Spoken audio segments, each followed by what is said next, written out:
Good afternoon, everyone. Sorry I'm running late than usual. Unfortunately, I had some pretty technical difficulties just right before I went on, so that's why I'm running a lot later than expected. So I do apologize for that. Just a quick shout out on already for those who are already tuning in. Hello, Nigel. Good to see you. Thank you very much. Pickle Tom's in the house. Good to see you. So obviously, is like I originally had said for the last show, we're going to pick up immediately from where we left off from last week.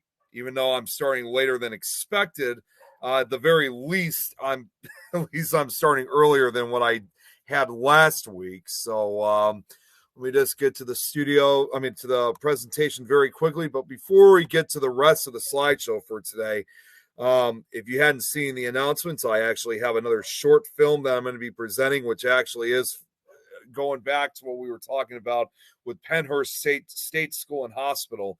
And I found another film that was also made around the same time when I showed the other film, Suffer the Little Children, last week, which it's definitely, it's just, I don't know where they came up with the name for it. I know it's a crazy name, but the short film I'm going to be presenting, which also again was shot during the time when Penhurst was still in operation, was a film called Somebody Touched Me, but it's not what you think it is.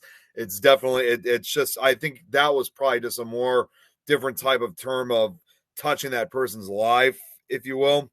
So what we saw last week was on the unfortunate conditions that were going on at Penhurst during that time. But this was a film that was, in spite of being shot around the same time as Suffer the Little Children was, this was kind of presenting a more positive side, if I'm correct. I haven't really been able to see the full film itself, but once again, it will show actual film footage of what life at Penhurst was originally like. So let me get this one's a shorter than the other film I showed. This is about, I think, about a 25 minute film. So the first half hour of this will be presented with this. I'll be presenting this film. So give me 1 second here. What's going on here? All right. Hang on. Just before to show it, let me make sure that everyone can see it correctly. Give me 1 second here. Okay, here we go. All right, so for the first, here is the other film that I found on Penhurst.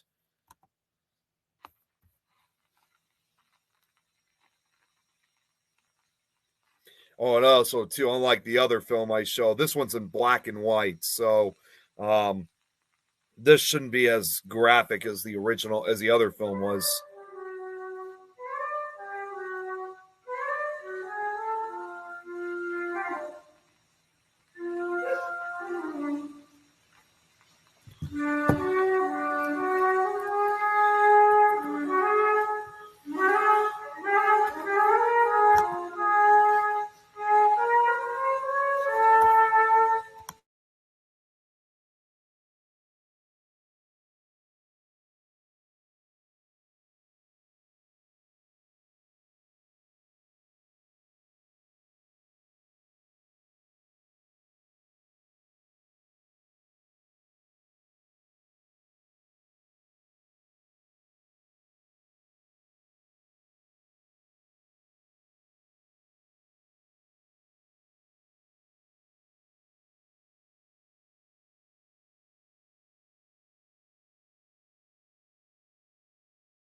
Okay, here we go. Okay, even I was muted. Oh wait, you know what? You know what happened? Okay, I'm sorry. I'm sorry. I think after because I muted I must have muted the mic, but I don't know. That's weird. You're not getting sound either, Eric. All right, let me try playing it again because now that I've muted, hang on one second. Now that I've unmuted, let me know. Hang on. Give me one second here. See, I have to do this. I have to go through different tabs. I'm not using the portable one like I normally use because I have to play this to a flash drive. Okay, let me go back just about a minute or so. And whoops. Okay, I don't know how that happened.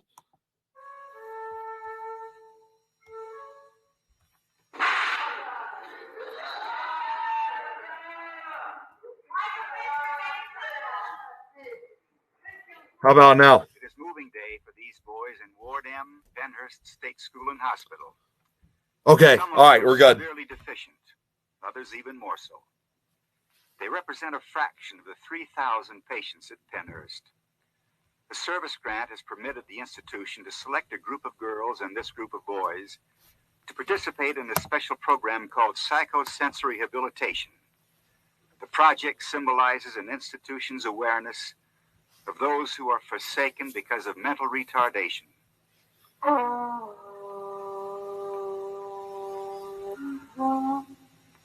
A year before this move, most of these boys sat in the lonely shelter of themselves, many incapable of wanting anything, some lost in the weeds of withdrawal, some preferring a naked, primitive existence. Along this dark, drab hall of another ward across the grounds, a new group of youngsters prepares to enter the vacated M ward. It is a short walk, a few precious steps away. These boys, about to enter the psychosensory rehabilitation project, might have been destined to vegetate or rock away their existence. But now there is hope for them. On this walk, they will pass the movers bound for a cheerful atmosphere in a new ward. Boys who have undergone the service are outward, happy, talkative. The new group is faltering, slow, cautious. From the desolate environment of daily doldrums, the new group enters their ward. And the program doors of the future are open.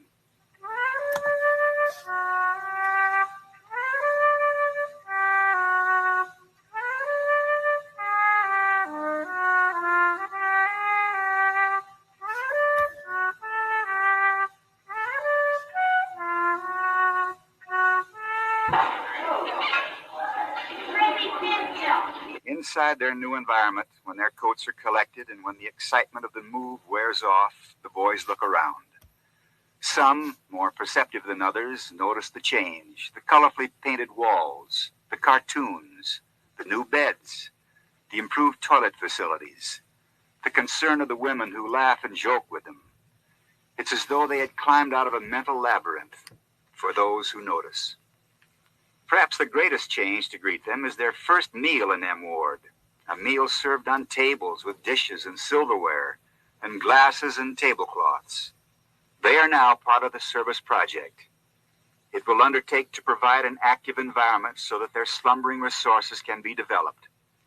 For these are whole people with eyes and hands and hearts and brains. Their only crime was to be born with overwhelming problems. Once it was thought that nothing could be done for the mentally deficient. They entered an institution to eventually die there.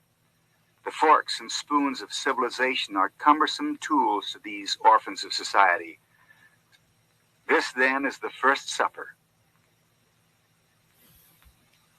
The first day becomes the first lesson in the psychosensory rehabilitation of mind and body awareness, of better coordination, of improved attention and retention, of independence, instead of the emptiness and isolation of listlessly rocking on a wooden bench. Project Director M. Harris Schaefer guides the progress of the rehabilitation. We have so many boys and girls who are severely retarded. They're often physically handicapped as well as mentally retarded. They've been isolated and left alone. They've had no opportunity for interaction with their peers or with staff for that matter. This has been typical for this group. They're the most difficult to work with. Well, we can certainly attempt to bring new environments and a totality of programming to bear. The youngsters can learn, and they can learn to relate to others.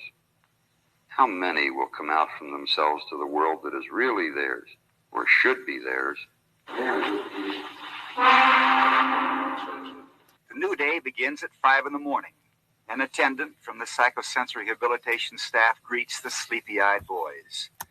Touch, so important to the program, is a constant means of communicating.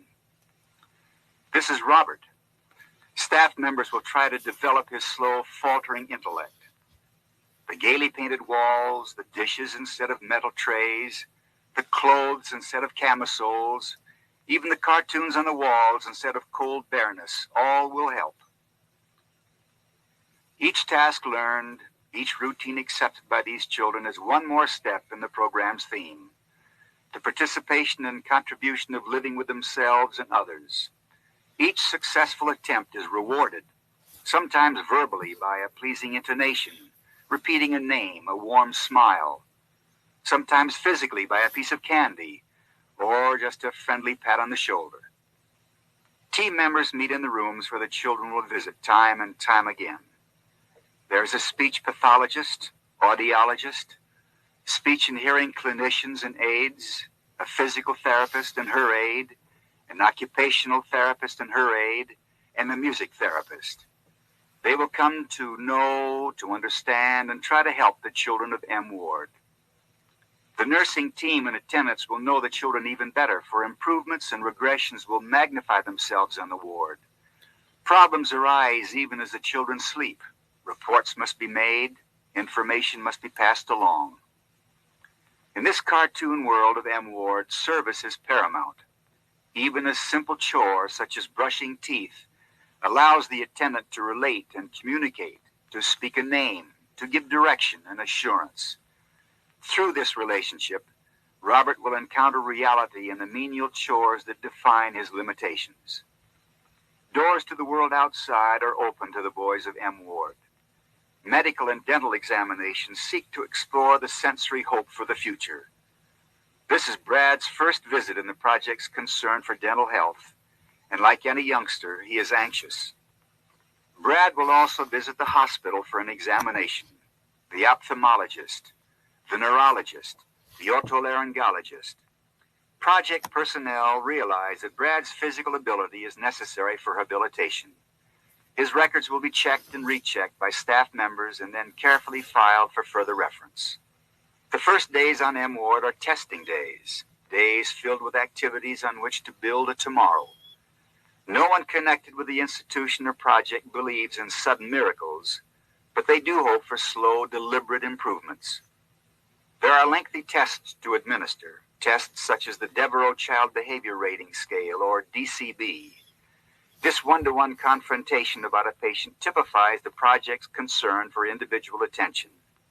We're going to start with a consideration of Alan's language communication skills. Can you tell me, Mrs. Pinelli, about what level he is now in language skill? He's very limited. He's very limited. If that's the case, then I'm going to begin rating him on language communication skills. Other tests, such as the audiological examination, also determine habilitation capabilities. The Skinnerian conditioning method is used to hold Robert's attention. Jeffrey! The end of the day means a night ahead to M Ward. The evening passing of medication reflects the theme of the project. Somebody talk to me. Somebody recognize me. Somebody touch me. Alan! That explains the title. Sing a song. Please? Say please. Say please, say please. Thank you. Thank you. Even with the grant and the institution's cooperation, the project cannot hire enough personnel to go around. So the staff is reduced during the night. Youngsters may wander listlessly through the dormitory. The gears of the service slow down, and the night becomes a treadmill for dreams or nightmares. The weeks and months are measured in tedious therapies. The sounds of the outer world begin to penetrate, heard at first in hourglass softness, then louder and louder, until there comes that splash of reality. Can you march, Alan? Look, Alan. Alan. Come on, stamp your feet. Come on. Therapies interact in their goal of communication, habilitation, and to touch a sleeping consciousness.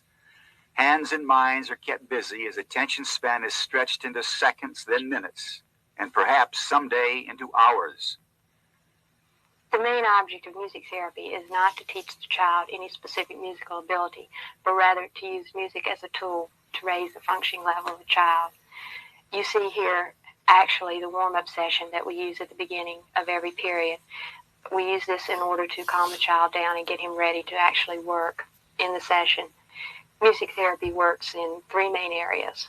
We work on the emotional level of the child. We also work physically with the child. If the child is handicapped in any way, we try to do the exercises to music that will strengthen the muscles or take care of the handicap situation. We also work in the area of concepts. We use simple action songs. We also use a variety of games utilizing Follow the Leader, which tends to give the child structure in a situation and makes him adhere to either a vocal or visual command. And it's hoped that it will carry over in an award situation. Occupational therapy not only develops muscle coordination, but it refines ocular tracking and an awareness toward perceptual motor skills. Staff members vary in their aptitude for communication. Sorry, that was my fault. Sorry, guys. What the hell just... Oh, shoot. Okay, hang on. Okay, here we go. Sorry about that, guys. That was my fault. Motor skills. All right, here we go. Staff members Already halfway vary in their through. aptitude for communication, their sensitivity, their perceptions. There are many personnel changes, for it's difficult to retain young, energetic workers, but new ones take their place and the program continues. From music and occupational therapies, Randy begins to allow the world to touch him, and in turn, he reaches out. What do you see? What is this, Jeffrey? The other therapies accompany him into the world of language and speech. Again, he relates on a one-to-one ratio. He sees, and he learns about what he sees. Jeffrey, good boy.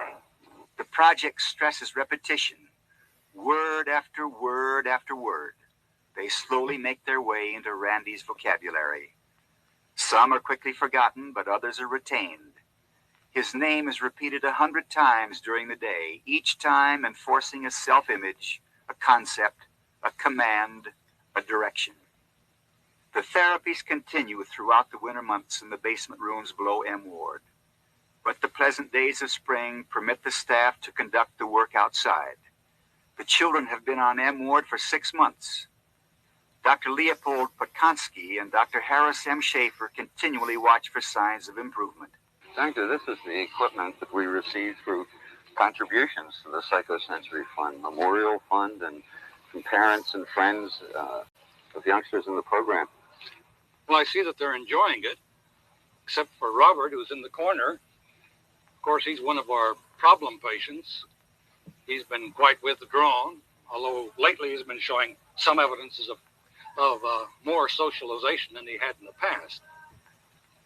Randy there, playing with the sand, you get a feeling that for the first time that he's realizing what the texture of this sand is, and he's really enjoying it as it goes through his fingers.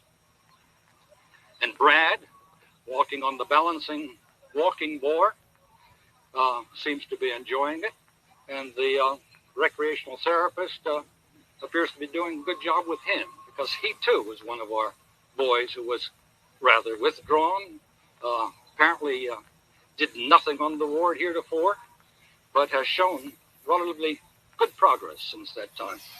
That's quite a learning experience over there for him, isn't it? I'm not sure I could do it. Well, that shows accomplishment, shows progress.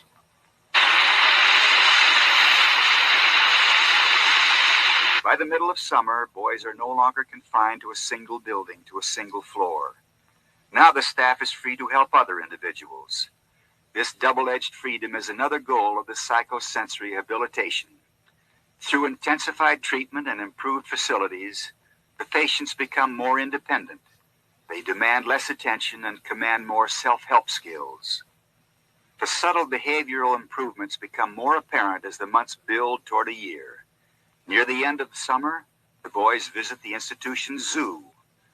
There are only a few animals in this homemade zoo, but the experience stimulates the children to reach out, to run, to express themselves outwardly, where before there was only a silent, methodical rocking. The visit also demonstrates an increased attention span, the coordination of thoughts and actions, the capability to remain dressed. Even Alan, who has fallen behind because of a 3-month illness which required hospitalization, now demonstrates improvement. It is as if a shell has opened. Are you going to march, Bobby? Yeah. Okay, let's march. But there are many doors, and the therapies must continue lest they close again. Robert has excelled in music. He is allowed to develop at his own pace, and now he can select his favorite record, lead his own march, and express himself through rhythm. The therapist uses music as a reward. Robert will not respond to candy, but he can be reached by turning on the music. Reward can be the simple flick of a turntable knob.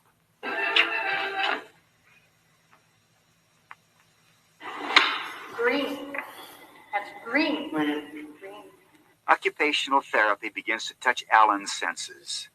Instead of persistently biting his hand in bitter rejection, his fingers bend with dexterity. His hands search for the correct block. His movements are quickened, more determined. His attention lingers on simple tasks once impossible to his closed intellect. Occupational therapy is not merely a game of blocks and pegs. It introduces practical tasks that will help Alan function in a real world of buttons and shoelaces.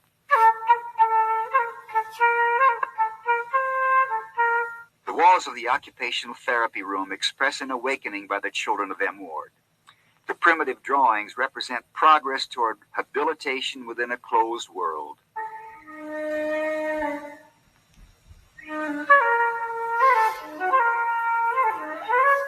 Sometimes in groups, sometimes alone, children leave for other quarters in the institution. They are placed in more advanced cottages, environments to motivate future growth. Not all the children advance. Robert represents only a fraction. Some who entered into M Ward with him have left for other wards. Others remain. Robert's departure is not dramatic.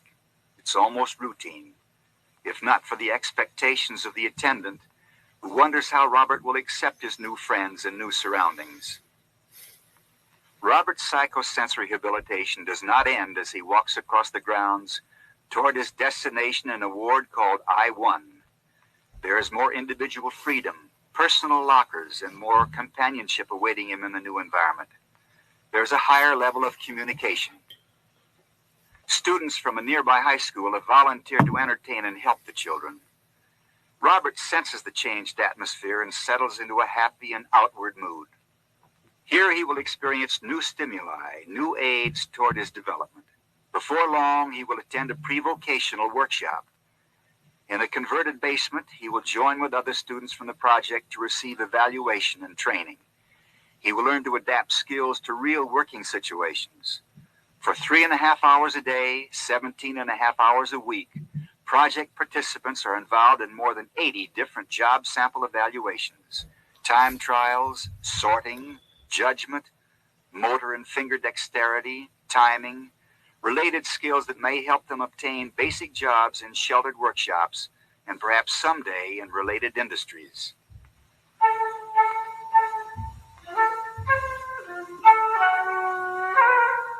Robert's new experiences will also consist of attending a school with his friends. These awkward first steps may someday help him enter a special school on the outside. Robert and other children of the Psychosensory Project are communicating their achievements by selecting the correct response in the discriminatory learning laboratory. Here, research is being conducted between children in the project and those who have not experienced it.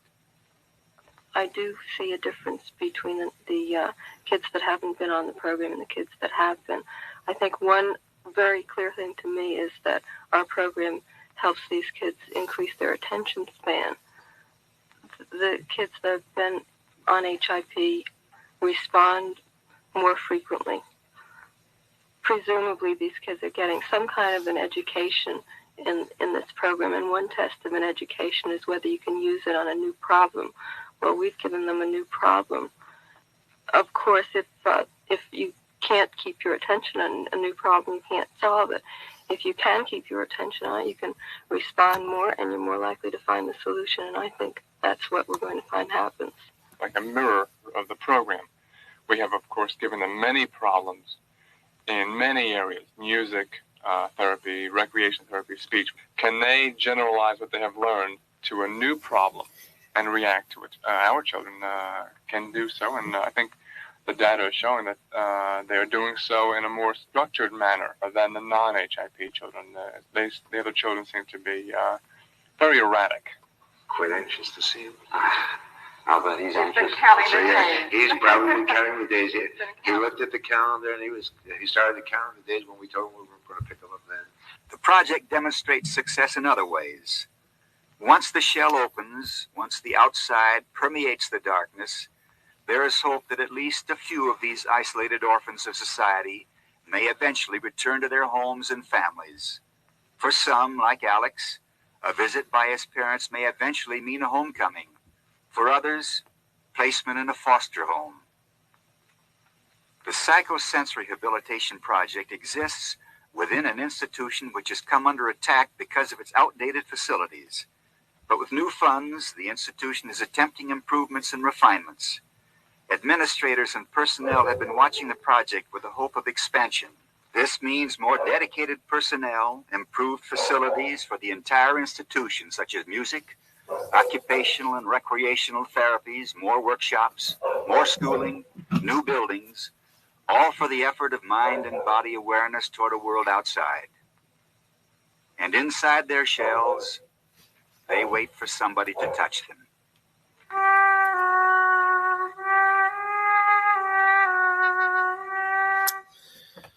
Well, that was kind of an interesting film. I mean, it definitely showed, yes, Eric, it's my sister's dog.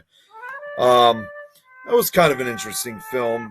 Definitely, although most of the history of Pennhurst was relatively bad for a lot of the patients that were admitted, it's quite obvious, there were times where not everyone was affected negatively. You can clearly see some of these kids managed to get the help that they needed.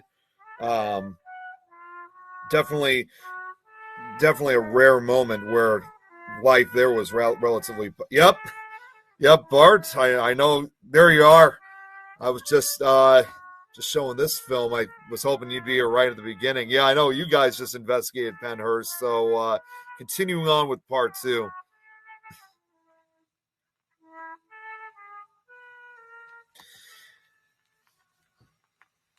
So the way how I kind of see it is, yes, a lot of Pennhurst history did have a lot of very rough moments for a lot of the mentally and physically disabled, but there were times where it did have some of its good moments, and that was one of the rare circumstances. Yes, kind of neat to have an insert into the struggles, absolutely, and it's kind of neat, okay. And it's a kind of ironic too of when this was shot, because this was shot pretty much, again, there's no actual date, but they said this was shot around 1967, 1968, so probably right around the same time when the film Suffer the Little Children was made. And I find it interesting because Somebody Touched Me, the film I just showed, had a more positive side. Suffer the Little Children, on the other hand, was showing the more negative side of things. So I like how it kind of viewed some of the pros and cons, if you will, for lack of a better term. And yes, Bart, I definitely will be coming next time. I'm all for it. So hope, fingers crossed, that's for sure. Insight, okay. Need to have an insight into the struggle. Okay, I get it now. Is that you, Rosie, talking just out of curiosity? Because you're only coming under Temple of Phoenix Rising Entertainments. But while I'm waiting for that response, okay, now I got to do this trick again, getting back onto the slideshow. All right, so moving forward. Okay, this was Suffer the Little Children of what I went through last week. Now, in spite of some of the beneficial side of things that went on in Pennhurst, unfortunately, about almost 10 years later, there was another big incident that occurred at Pennhurst, which I decided to save this obviously for next week, for today, because this was a very important part of the history of Pennhurst. Bart, you probably heard about this.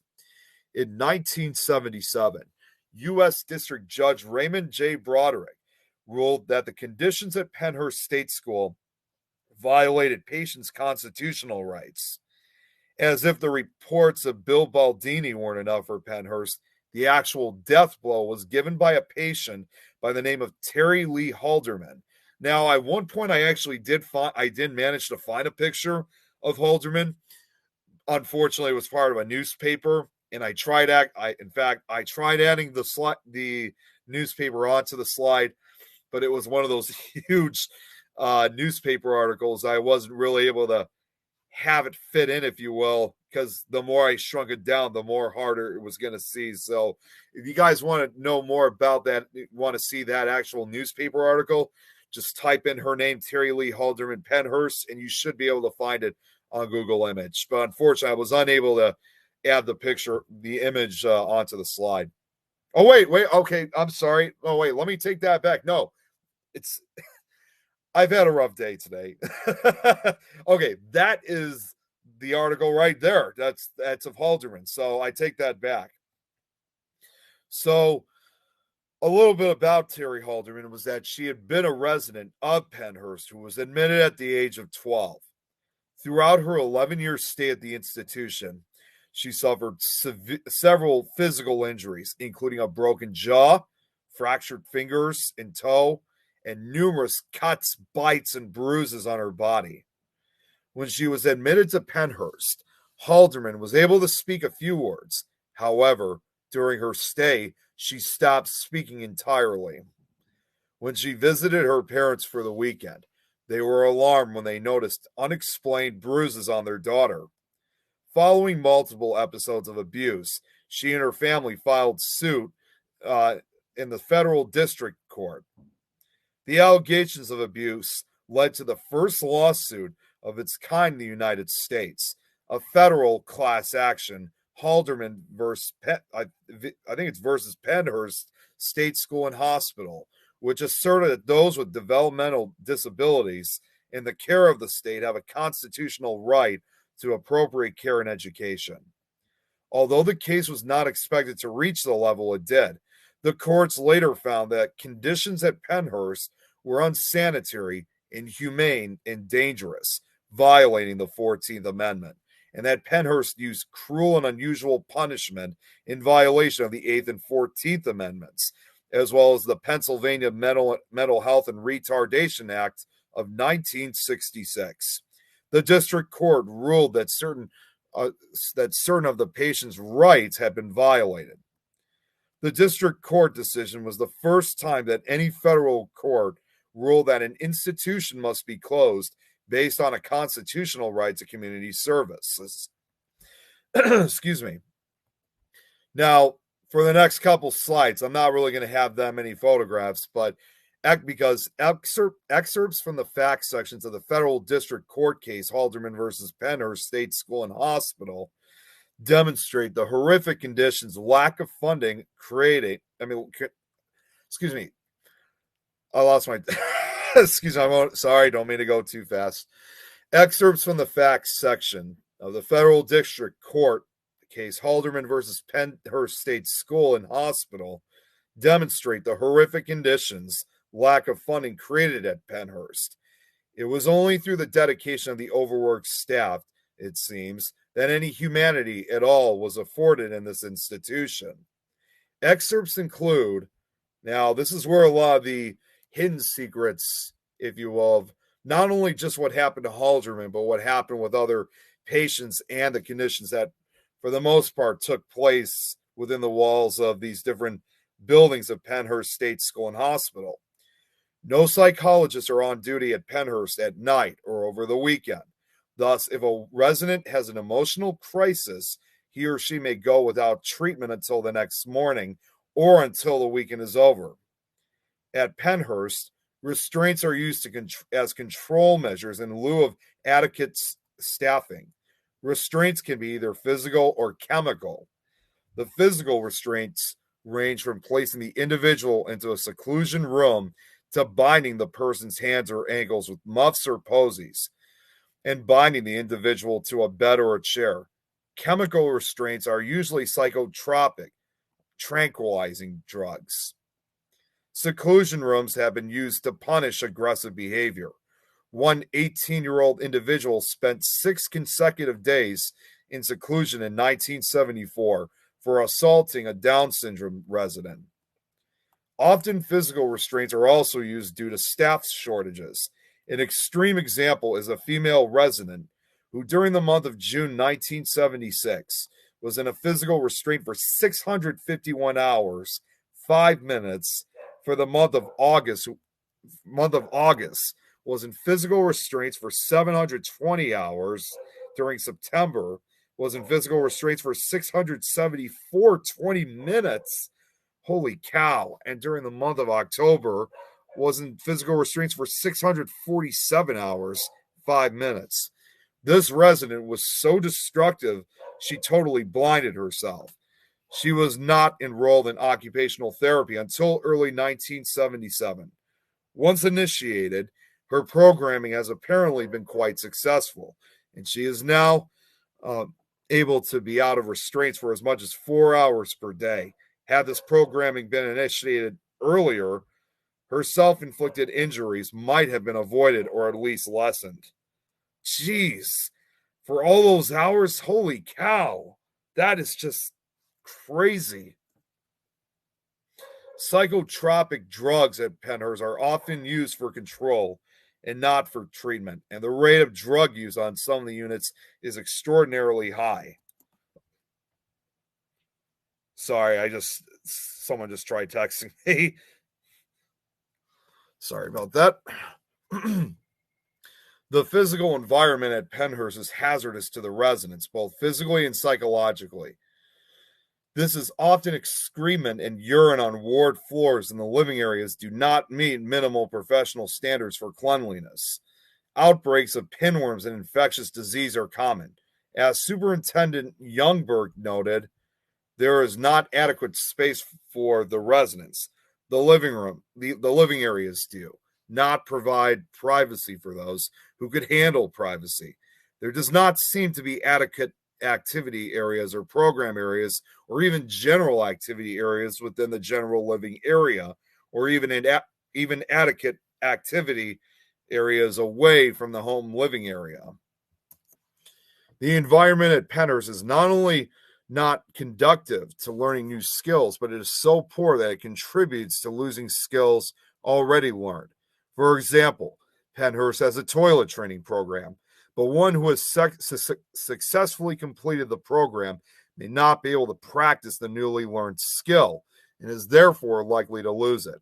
Moreover, most toilet areas do not have towels, soap, or toilet paper, and the bathroom facilities are often filthy and in a state of disrepair. Obnoxious odors and excessive noise permeate the atmosphere at Pennhurst. Such conditions are not conducive, I guess, to rehabilitation. Moreover, the noise level in the day rooms is often so high that many residents simply stop speaking. Injuries to residents by other residents and through self-abuse are common. For example, on January 8th, 1975, one individual bit off 3/4 of the earlobe and part of the outer ear. Oh my God. of another resident while the second resident was asleep. About this time, same period, one resident pushed a second to the floor, resulting in the death of the second resident. Such resident abuse of residents continues. In January 1977 alone, there were 833 minor and 25 major injuries reported. Jeez. In addition, there is some staff abuse of residents. In 1976, one resident, was raped by a staff person. One resident was badly bruised when a staff person hit him with a set of keys. Another resident was thrown several feet across a room by a staff person, and one resident was hit by a staff person with a shackle belt. On each occasion, an investigation was conducted, and the staff person responsible was suspended and or terminated. Okay, good. I'm glad there was some justice that came out of that. Because, you hear a lot of these type of mental institutions that existed back in the day, and a lot of times when there was that type of abuse that occurred, usually it usually had gone unreported, or it was never reported. So as horrifying as some of the stuff occurred here, as some of the things that occurred here at Pennhurst, at least those that were abused got some justice out of this. Many of the residents have suffered physical deterioration, intellectual and behavioral regression during their residency at Pennhurst. Terry Halderman, the original plaintiff in this action, was admitted to Pennhurst in 1966 when she was 12 years of age. During her 11 years at Pennhurst, as a result of attacks and accidents, she has lost several teeth and suffered a fractured jaw, fractured fingers, a fractured toe, and numerous lacerations, cuts, scratches, and bites. Prior to her admission to Pennhurst, Terry Lee could see Dada, Mama, Noi, Baba, goodbye, goodbye, okay. Nana, grandmother. She no longer speaks. Jeez. Terry Lee Halderman's medical records contain a listing of over 40 reported injuries. Jesus Christ. Just want to go back just to the comments. I want to see what everybody's saying. Let's see here. Okay, wow, we got a whole bunch of stuff. Oh, okay. Listening and voice responding while driving. Yeah, that's what I heard about too, Bart, that she was held down to her cot by metal straps. Yeah, that was the administration building. My brain works faster than my mouth. You're right. This is your first thought. Lack of humanity here was due to low morale, no funding, and no help, or low resources. You're most likely right on that. Yep, short staffing and low pay also, which again was typical of such institutions at that time. I never figured out exactly what her diagnosis was. I'm still searching for it, but I have not been able to figure out what diagnosis she had. Spanish influenza went through Pennhurst. Now, surprisingly, Bart, I'm just going to say that there was no mention about Spanish flu when I was going through the history of Pennhurst, but that doesn't deny that Spanish flu definitely would have had to, because it affected basically the entire country, if not the entire world. So if the Spanish flu outbreak affected facilities like Pennhurst, it would definitely be no surprise to me in the least bit. Reason there was violence is because they knew if they caused an issue, they would get attention. Yeah, unfortunately. Oh, what's this here from Eric? Mom said one time a patient pulled his eye out. Holy cow. Yeah, yikes. I have never heard of something like that before, Eric. I mean, I've heard of self-inflicted injuries that are quite gruesome, but someone actually pulling their eye out? Jeez. Well, actually, right here, plaintiff Charles D. Nolfi was admitted to Pennhurst when he was 9 years old. He is now 45 and has resided at the institution continually except for short stays at Whitehaven State School and Hospital. Dorothy Hunsaker, his sister, testified that whenever she or her family visited him, Mr. Dinolfi had some type of bandage on. 26 years ago, while at Pennhurst, Mr. Dinolfi lost an eye. A Pennhurst physician told Miss Hunsaker that Mr. Dinolfi slipped while taking a shower and hit the spigot with his eye. Yikes. The sight in his remaining eye has been repaired due to injury. He has only a few teeth remaining, and his nose has been battered. Plaintiffs Robert and Teresa Sabetsky were admitted to Pennhurst on November 29, 1971. They were placed on extremely overcrowded wards where beds were placed in the aisles. Robert was never assigned to a particular bed. During his residency at Pennhurst, Robert Sabetsky suffered from bruises, bites, scratches, welts, and he smelled of urine.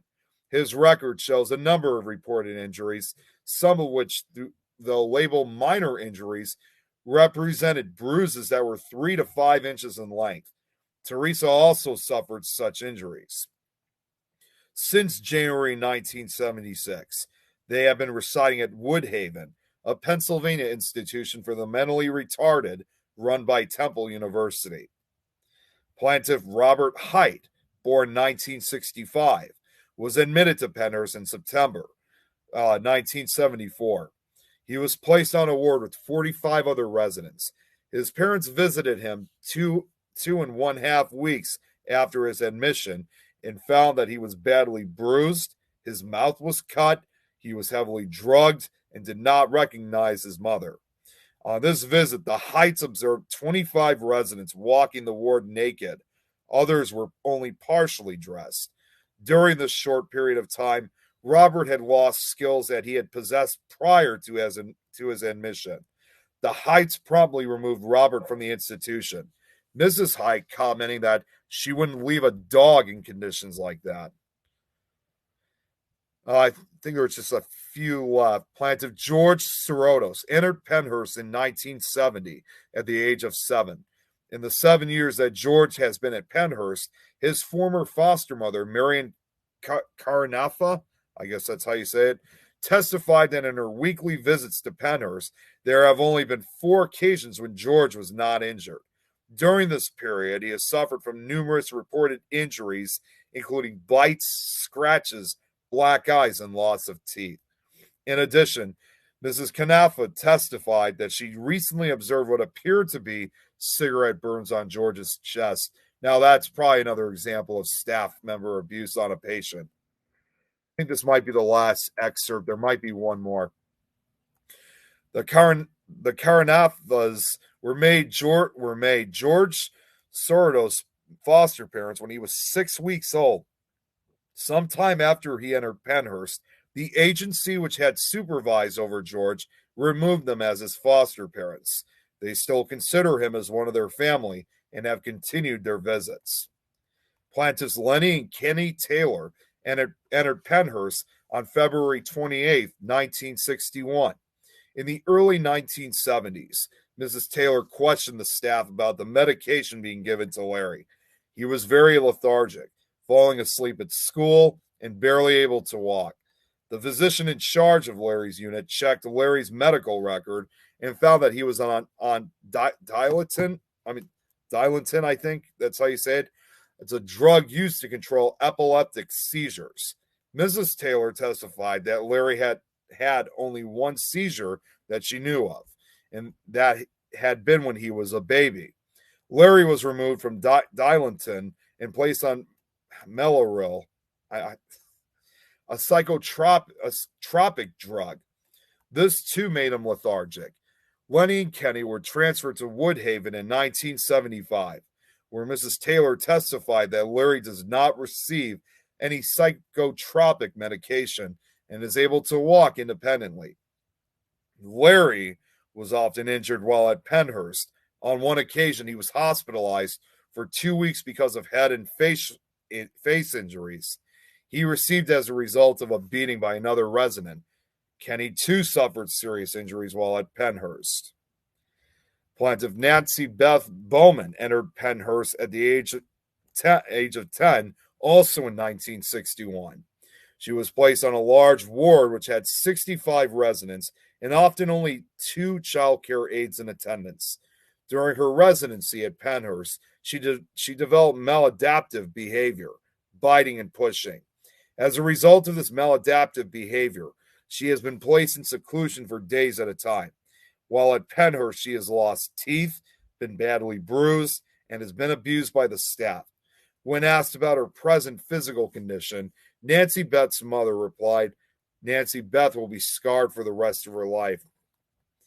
Kind of makes you wonder if some of these patients are probably still alive, and if they are, even after 50, 60 years have passed, they probably have never ever been the same since then.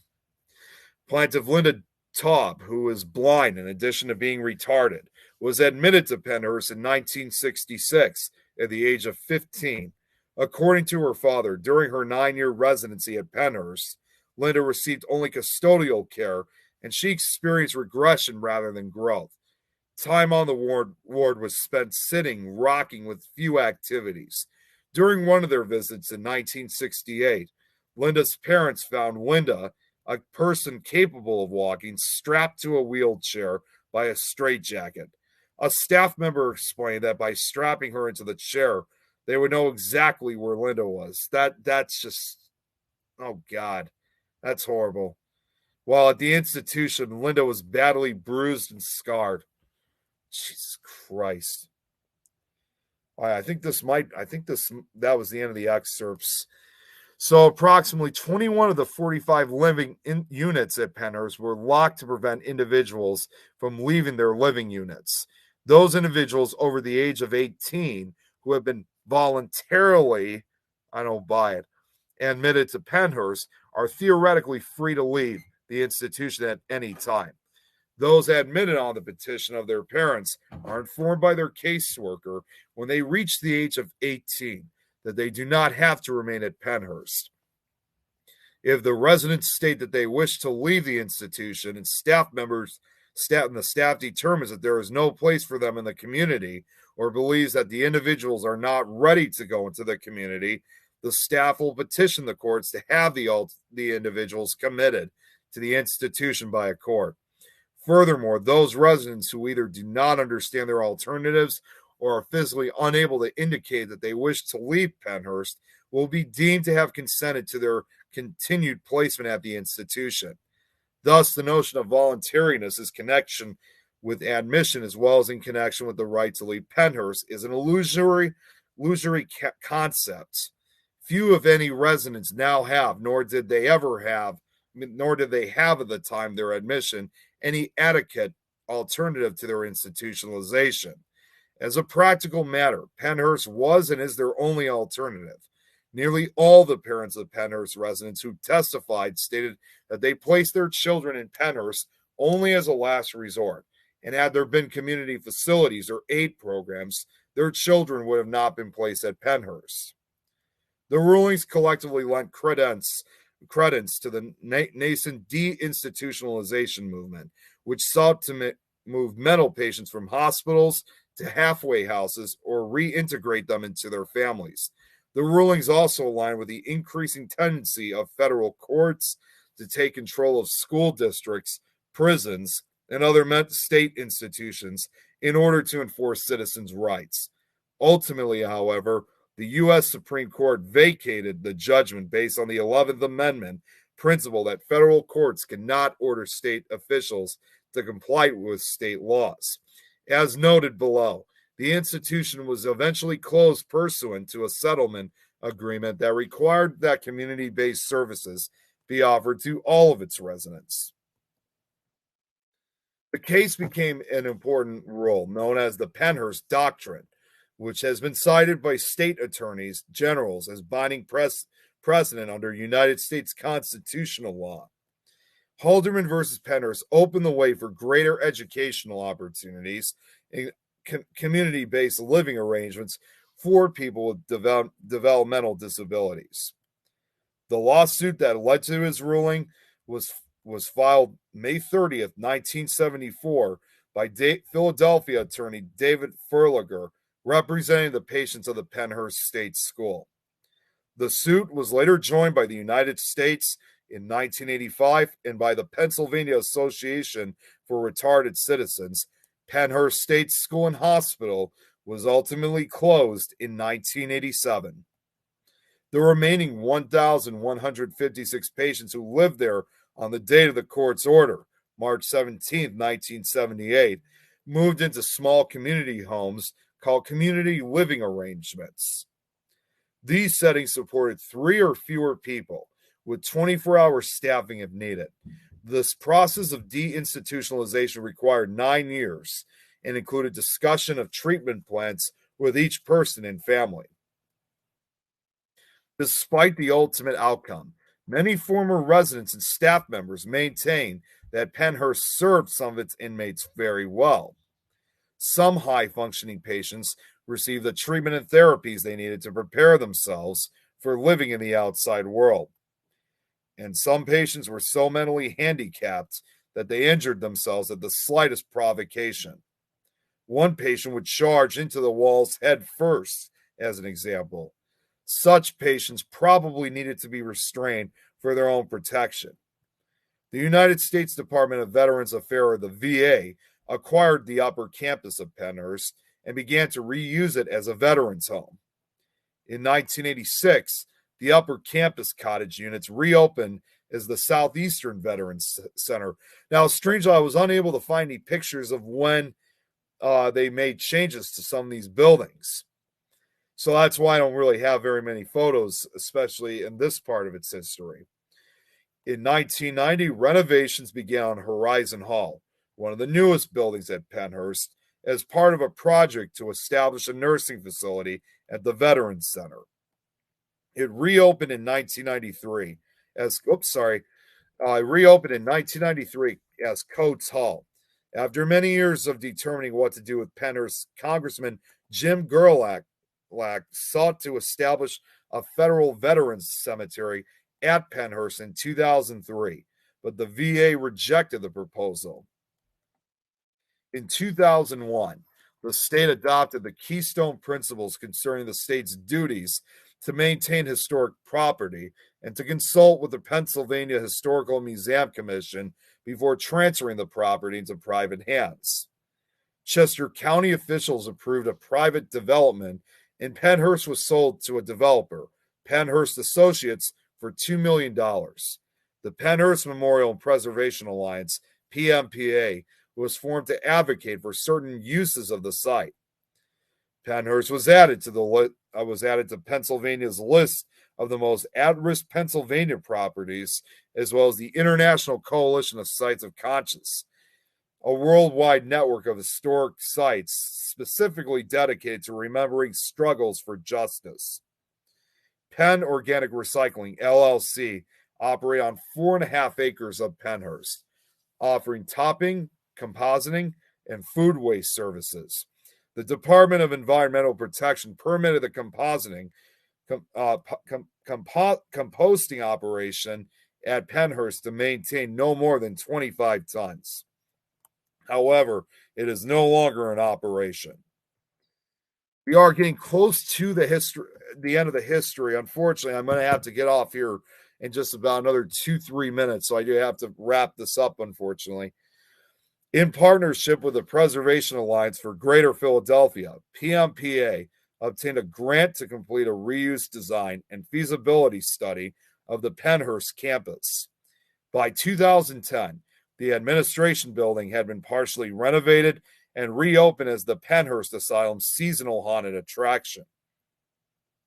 Here's what some of the buildings look, of course, as of today, as you would know all too well, Bart, since you guys were just there a few days ago. The attraction has been successful, though controversial among locals and those previously affiliated with Pennhurst. That same year, the Commonwealth of Pennsylvania, joined by the Pennhurst Memorial and Preservation Alliance and the Public Interest Law Center of Philadelphia, dedicated a historical marker to Pennhurst's enduring legacy in Pennsylvania and American history. In 2015, the Pennhurst Memorial and Preservation Alliance began working with the Southeastern Veterans Center to obtain the superintendent's residence for a future museum and interpretive center. By the end of 2016, demolition had begun on some of the buildings on the upper campus.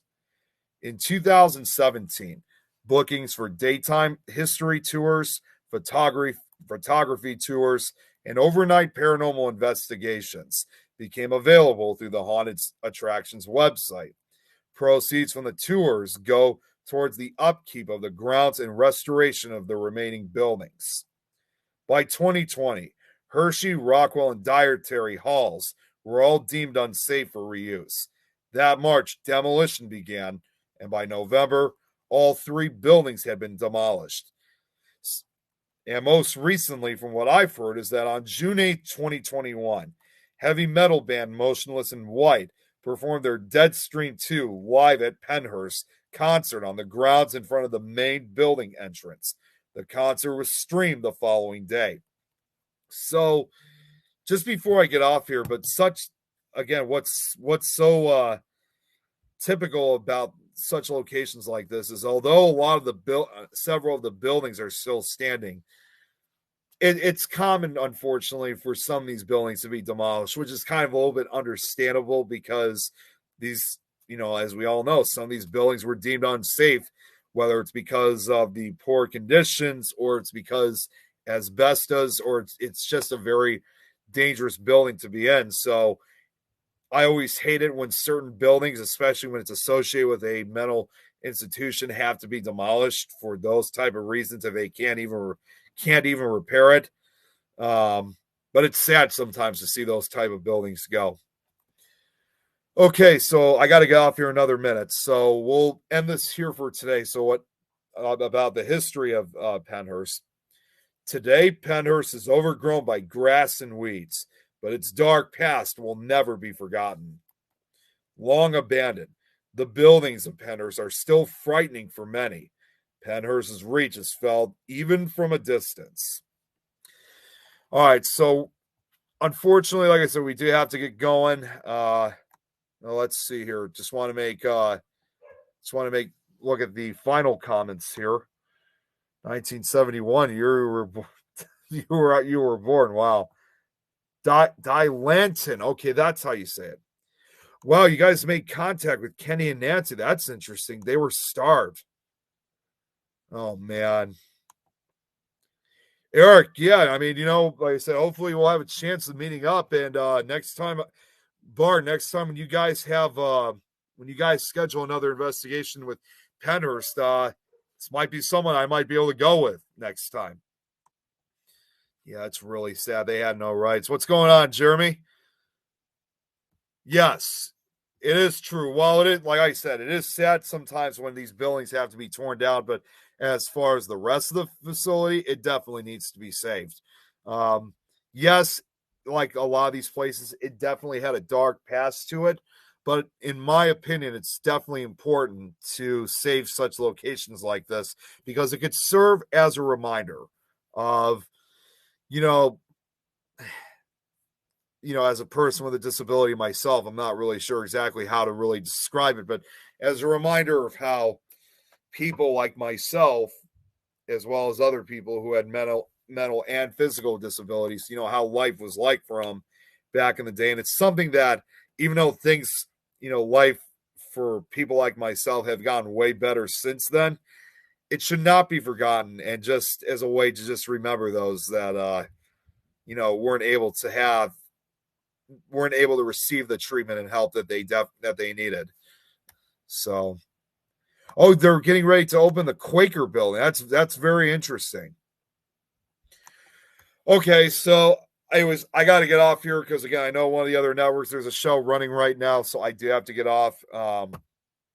So for next week's episode, I don't know if I'd really consider a part 3 of Pennhurst. I mean, I only have a few slides left, and that's just kind of more focusing on the ghost stories associated with Pennhurst. But most likely we will definitely be getting back to Athens, Ohio. So the way how I see it is I think Pennhurst for next week, it's only going to last a few slideshows, so I don't consider it as a part 3. we're going to wrap that up, and then we're going to get right back to Athens, Ohio, because there is a lot more places that I'm going to have that I definitely would like to present to you guys. It's going to be really interesting over the next couple weeks.